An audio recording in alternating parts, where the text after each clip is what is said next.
Donc comme je vous disais dans la vidéo précédente, on va maintenant regarder dans le piano ce que ça donne. Donc vous ouvrez votre piano page 88 ou alors vous suivez avec moi et vous lirez après.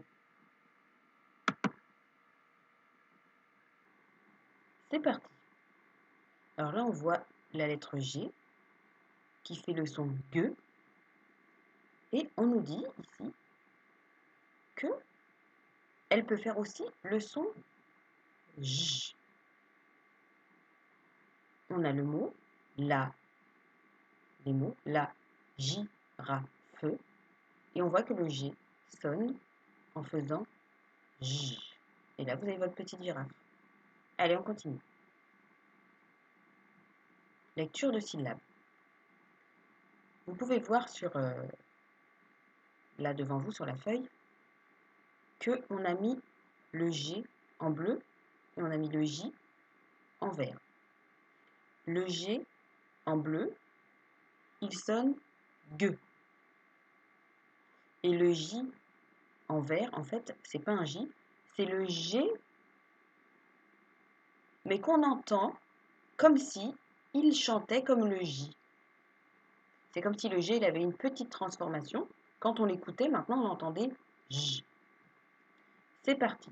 Alors quand le G sonne comme le G, comme G, G-A, ga, une gare, G et O, go, un goéland, c'est un oiseau qui est en bord de mer, G, U, G et U, gu, la, figure. Et là on vous dit que quand G est à côté du U, ça fait quand même, ça fait gu en fait, hein. Donc ça fait gu et ça fait gué. Ça fait pas gué, ça fait gué. C'est comme si GU, ça faisait comme le G tout seul. Mais GU à côté du E, d'un E en fait, fait gué. Fa, ti, gué. Gu et I, ça fait pas gui, ça fait gui. Une guitare. Gu et E, ça fait pas gue, ça fait gue. Une bague. Maintenant, on va voir quand le G, il subit une transformation et que maintenant, il sonne en faisant J. Donc, c'est en vert, donc J et ça fait G. Comme on l'a vu dans l'explication de tout à l'heure, quand le G est à côté d'un E, il ne fait plus gueux. Pour que ça fasse gueux, il faut qu'il y ait un U entre les deux. Si le G est directement collé à un E ou un E, alors il sonne en faisant J. Donc là, on a J et E, ça fait G. Il a mangé. Le G collé au I, ça fait J.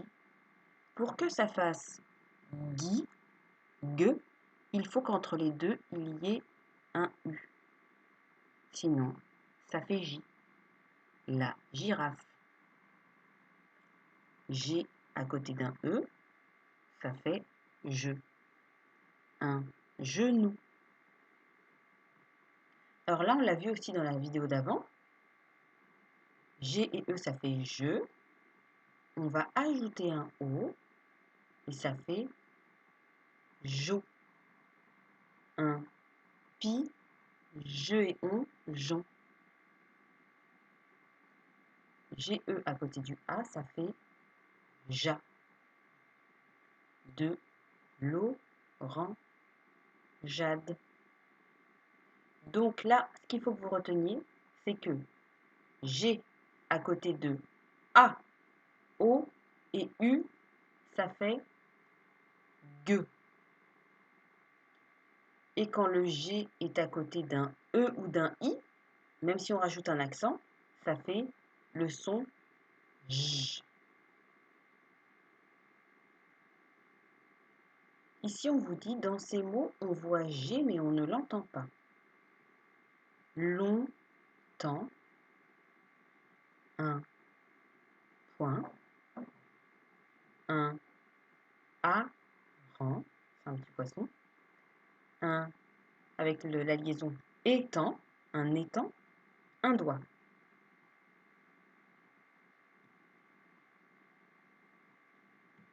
Maintenant, on va lire des mots qui contiennent la lettre G. Donc, on va tomber sur des mots qui font J et des mots qui font G. Alors là, vous avez de la chance parce qu'ils vous ont mis en bleu quand ça fait G et en J pour vous aider quand ça fait J dans le deuxième, en vert. On commence. Vous mettez un crayon.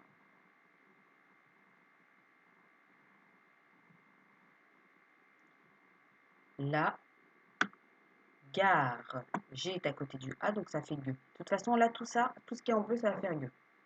Une bague. Un gant. Un dragon. La langue.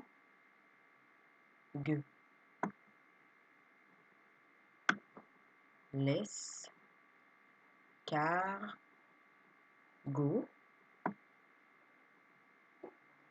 Une virgule.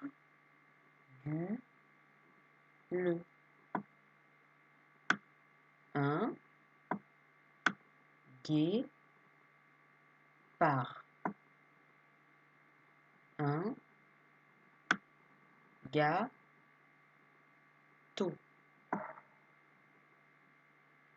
La fatigue. Fatigue. Attention, nous passons dans la deuxième partie là, et c'est en vert, donc ça va être le son J. Le cajo. Une gifle. Le visage. Là, on entend Z parce que au lieu on aurait dû avoir un Z, mais comme il est coincé entre les deux voyelles, on met un S. Une tige. Le genou. Les gens. Un plongeoir. La nageoire. Nous nageons. Nous mangeons. Deuxième niveau, on ne vous aide plus. Il n'y a plus de bleu, il n'y a plus de vert. À vous de savoir quand G va faire G ou quand G va faire J. Donc pour ça, il faut regarder la lettre qu'il y a derrière le G. Si vous voyez un I ou un E avec un accent, ça va faire J. Mais sinon, c'est tout en G. Ok? Sauf pour une exception qu'on va voir. Le garageux. Alors là, regardez. Ce mot-là, c'est la gymnastique. La gymnastique. Là, ce n'est pas un I, mais on entend le J. C'est parce que, n'oubliez pas, le Y, c'est comme si c'était deux I. Donc là, c'est comme si on avait G, I, I. Donc on ne l'a pas dit plus tôt, mais du coup, ça ne se lira pas gymnastique, mais ça se lira gymnastique. On continue. La gorge. Donc là, vous avez G, gore, et là vous avez je. Donc dans le même mot, vous pouvez avoir le ge et de l'autre côté le j. Parce que là, c'est géo, ça fait go. Avec le or, ça fait gore. Et ge, ça fait je. Une gorgée. Donc là, on avait la gorge. On n'avait pas d'accent, mais là, on vous montre qu'avec l'accent, c'est pareil. Ça fait j. Un guidon.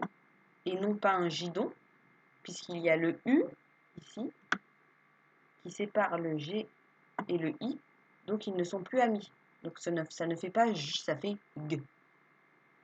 Un langage. Une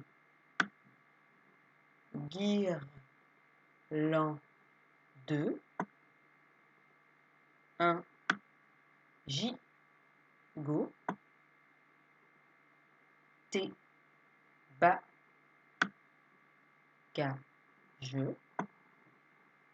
Un gage. Le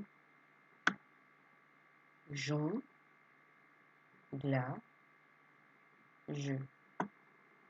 La vent. Jean. Se. Gigantesque.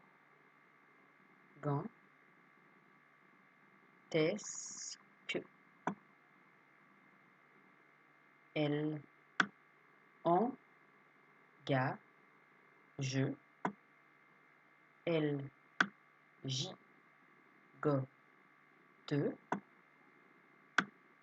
Dégager. Négliger. Il suggère. Voilà, c'est terminé. Je vais finir par juste une petite leçon pour récapituler tout le travail de ce matin et la vidéo sera terminée.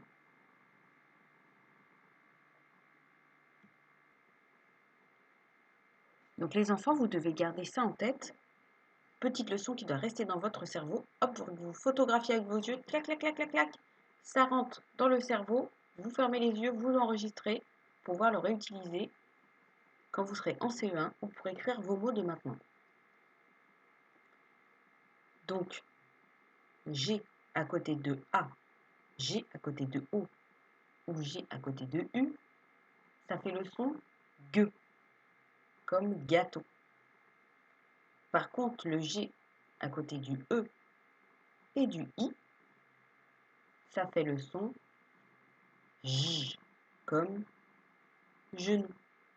Je vous rappelle que GE, c'est quand on veut écrire une syllabe dans un mot ou à la fin d'un mot.